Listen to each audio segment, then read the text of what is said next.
My mother-in-law moved in. Then things took a dark turn. Emily knelt in the soft earth of her garden, her fingers tenderly working the soil around her rose bushes. The air was sweet with the scent of blooms, and the rhythmic sound of her trowel was the only thing keeping her grounded. Emily had decided to take some time away from work. She was a corporate lawyer, and her company had just finished a very strenuous case of fraud from within. Her nerves were getting the better of her, and she decided to take a few weeks off. Her garden was her sanctuary, one of the only spaces where she felt at peace. She and her husband, Tom, had moved to the neighborhood about 5 years ago, and it was the only now becoming home. Her garden helped. She'd always helped her mother with her garden, and weeding had become a pleasure after getting a real job after college. Tom worked for a car company and oversaw a lot of the technology projects across the country. He traveled a lot, which was a pain at first, but after the years it became routine, and he was never gone long. Usually 1 week out of every month. And he would be back this weekend. She planned on cooking him something special since she had the time off, and the home-cooked meal always tasted the best after a long trip. Her phone buzzed on the top step of the porch. Sighing, she wiped her hands on her jeans and picked it up. It was Tom. "Hey," she answered cheerfully, though the tone of his voice immediately put her on edge. "Hey, listen, I've got news, and I need you to keep an open mind." Her stomach tightened. "What kind of news?" "Helen's moving in with us for a while," he said. "It's temporary, just until she feels safer." "What happened?" Emily asked. "She called me in a panic today," he said. "Someone broke into her house and stole some of her jewelry. She called the police, but they were less than helpful, as she put it. She's scared of being alone in case something else happens." Emily's jaw tightened. Even at their wedding, Helen had been less than kind. The woman never missed an opportunity to nitpick or insinuate that Emily was not worthy of her son. No matter what the time length Helen remained at their house, Emily was going to be walking on eggshells while she was supposed to be resting. "Tom," she began, struggling to keep her voice calm, "your mother has never liked me. Are you sure this is a good idea?" "She doesn't dislike you," Tom said quickly. She needs family right now. Please, Emily. I know she is a bit overbearing, but she just needs some love and understanding." Emily frowned. "What about love and understanding for me?" Emily took a deep breath. "Okay, I'll try. But if she gives me any attitude, you're going to have to deal with her." Tom chuckled on the other end of the phone. She rolled her eyes as they said their goodbyes. She set her gardening equipment aside. She needed to start cleaning if everything was going to be presentable for Helen. She spent the rest of her afternoon cleaning. It was Wednesday, and Helen was due on Friday. She'd cleaned most of the house before she heard a knock at the door. Odd. Emily set her broom and dusting pan down as she opened the front door. It was Helen, 2 days early. She had two suitcases, tightly gripped in her bony hands, and a seething sneer on her face. Emily did her best to smile, but this encounter with her mother-in-law single-handedly trumped every interaction. The hairs on the back of Emily's neck raised. She tried to shrug it off, but it felt like the disdain that Helen held for her was radiating off her body like a winter demon. She looked frailer than the last time Emily had seen her, too, her skin pale and tight on her bones. Her clothes certainly didn't seem to fit like they were meant to, clinging to her body like hand-me-downs. Emily again tried to smile and offered to take Helen's suitcases, but she clutched them violently. "I can handle them. I made it here on my own. I can handle them the rest of the way." Emily sighed. "Fine. I was just cleaning. Your room isn't ready yet. I only received a call from Tom about an hour ago. You typically live in this filth? Asked Helen. Helen, Emily started. What's for lunch? I haven't eaten anything since this morning. Emily felt a migraine coming on. I wasn't planning on lunch, since I didn't know you would be here so soon. Well, how do you like that? Said Helen. An ungrateful daughter-in-law, too good to make lunch for her mother-in-law. Emily clenched her teeth. I will make you something. What can I make you? A salad, steak, and a baked potato. The steak should be well done. I can't stand pink in my meat. Emily's eyes twitched. I am not making you a meal like that. I have a lot of cleaning to do. You aren't going to make me lunch. Helen got so close that it looked like she was going to swing one of her suitcases.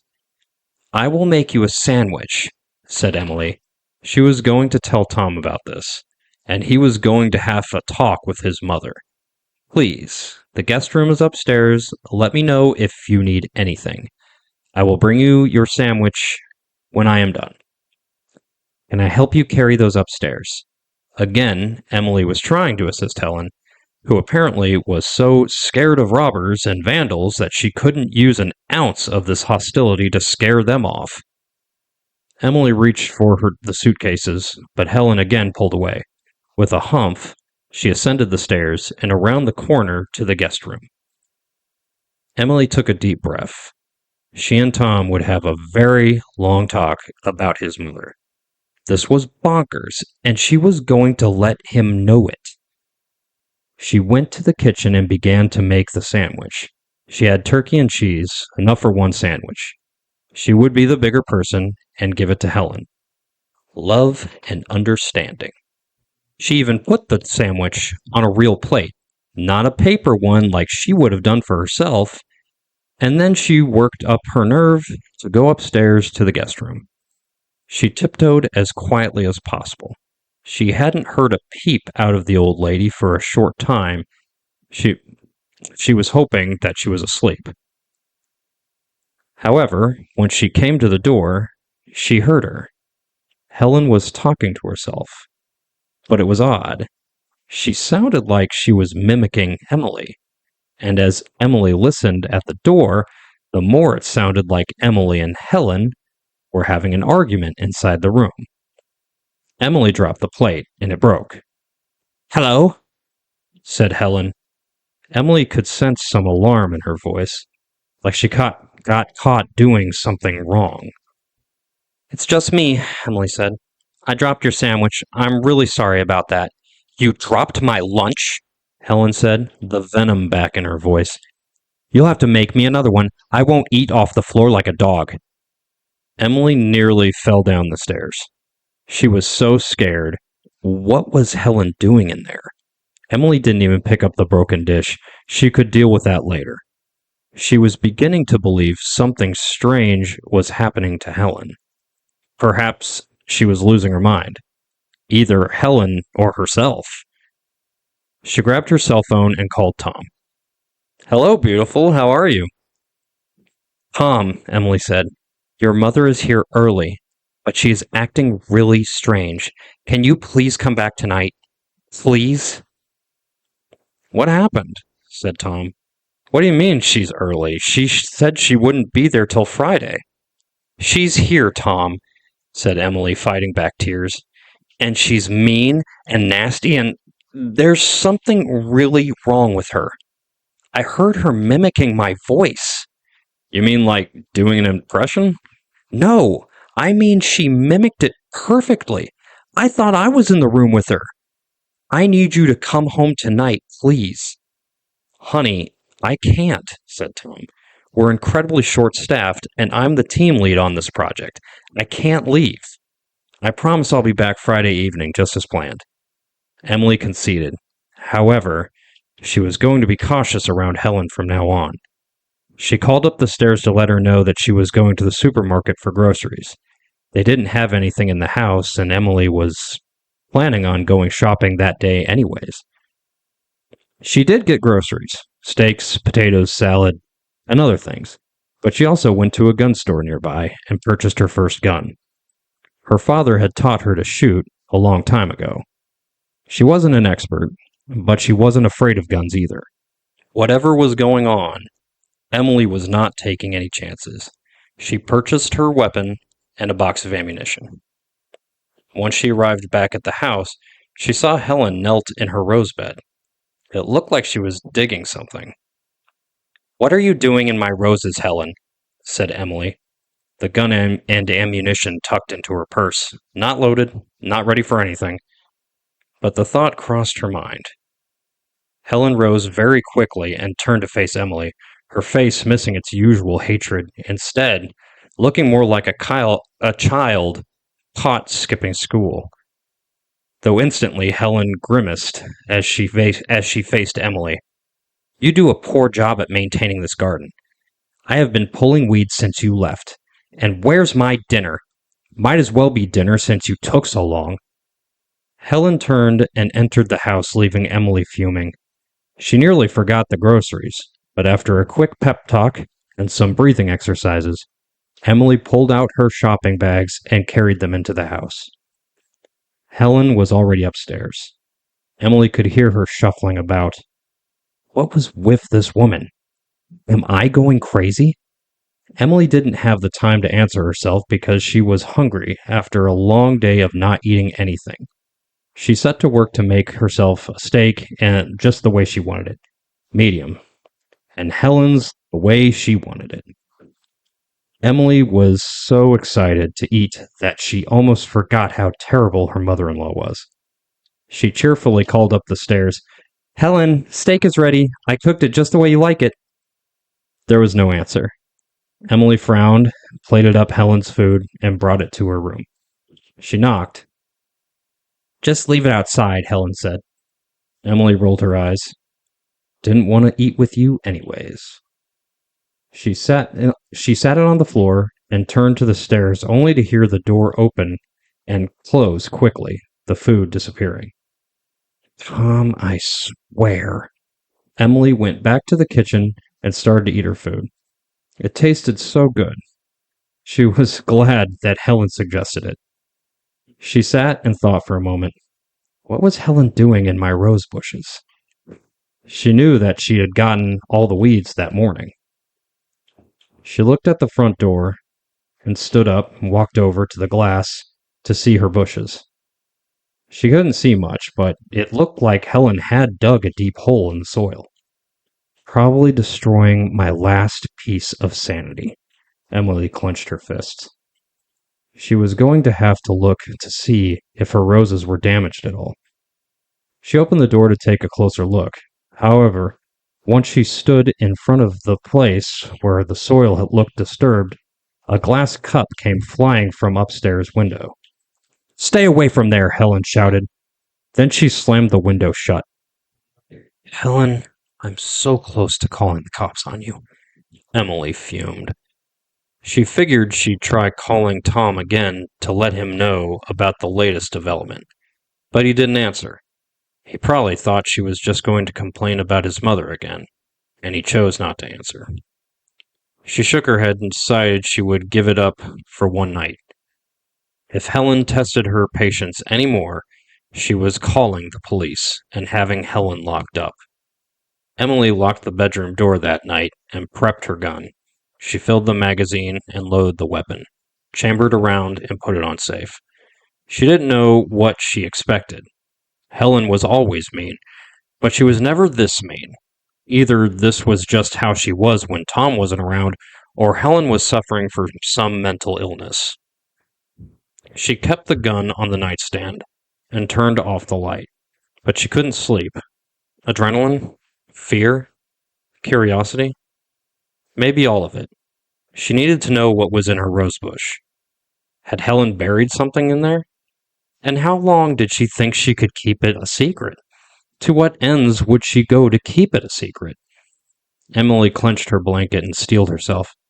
She had to go out and look. She put on her slippers and grabbed the gun off the nightstand and unlocked the door. Stepping into the darkness, Emily kept her ears trained for anything, especially any noises she could make. She knew where every creak was in the floorboards and expertly maneuvered around them until she made it to the kitchen. She hesitated and listened, trying to hear over her jackhammer pulse. Everything seemed quiet upstairs, not a stir at all. She tiptoed out the door and stepped onto the lawn, kneeling over the space where Helen had dug up. It was a perfect rectangle shape, and it wasn't very deep. She wasn't very good at hiding things, was she? Emily clawed at the dirt and revealed one of Helen's suitcases. It smelled awful, and it was heavy. How the heck did Helen carry it upstairs? She opened it. Inside was the remains of what Emily could only describe as a person if they were crumpled up like a paper ball and shoved into a suitcase. It was Helen. The real Helen. Emily fell backwards and pushed herself away. She had to be mistaken, but it smelled like a corpse. She heaved, nearly puking. She gripped her gun, and she felt a familiar chill crawl up her neck. She pushed herself up and pointed the gun at Helen, her hands raised. Helen smiled. Got caught, did I? Well, I guess I didn't do a very good job at hiding it. I can never tell which ones of you hire gardeners or do your own dirty work. She pointed her thumbs at herself. This one really didn't think highly of you. I really don't get it myself. Seems like she didn't really like anything, except for her son. It smiled at Emily, and as she took off the safety. What are you? Said Emily. Do you think that weapon will hurt me? It said, stepping closer. I don't think it will. And also, do you actually have the guts to kill the only remaining link to your husband's mother? I've been picturing doing this all day, Emily said. She felt less guilty knowing it was a monster, but the fact that it still wore Helen's face was a bonus. The monster leapt forward, and Emily unloaded her magazine into its chest, before swapping out another mag. The police arrived shortly after, sirens screaming. The neighbors heard gunshots and called 911. Emily told first responders the rest. They didn't begrudge her for defending herself, but they wondered why she shot her 12 times in the head after 12 in the torso. Emily said she wanted to make sure it was dead. They took both bodies, as well as Emily, away from the scene for further investigation. Tom left the site early after all. Once the police contacted him, he hurried to the airport to see his wife and identify the bodies. He was unable to speak to his wife prior to his arrival, and had no idea there was some stalker pretending to be his mother. It was awful. The coroner did his best to make the bodies presentable, but his mother just looked like a crumpled bag of shattered bones and perforated organs. He nearly fell over when he saw her. It was her, he sobbed. It was not the way he wanted to remember her. The other body made him shiver. The face was destroyed. Emily had shot so many rounds in the face that whoever it was, well, Tom had no idea. It was female. If he didn't know any better, he'd almost think it was Emily. Same size, similar hair, and there was this birthmark on her right shoulder. Tom shook his head. There was no way. His wife was locked up. It was just a coincidence. That was My Mother-in-Law Moved In, Then Things Took a Dark Turn. I really enjoyed writing that. I'm hoping to write a couple more like that in the future. Stay tuned for more of crap I reincarnated as a Pokemon. And I'm going to try to get back to Loner as well as Psychic Society in future updates. So stay tuned for those. If you enjoyed the story, please leave a like and consider subscribing because I will be writing more. Um, there's, like I said, Crap I Reincarnated as a Pokemon, which seems to be pretty popular, so give that a listen to. Give it a read at howitzer.com. I'm posting the chapters there. It's also on fanfiction.net. All of my fiction can be seen at howitzer.com, except for two books that I have on Amazon. Um, First is The Mothman Reborn, which is a comic book about a boy who struggles with bullying. And the second is How to Make a Monster, the Slenderfoot story, which is about a young girl who is genetically modified to be the strongest monster. So if those sound like things you'd be interested in, check those out at Amazon. I will have links in the description. Thanks a lot for listening. Y'all have a good day.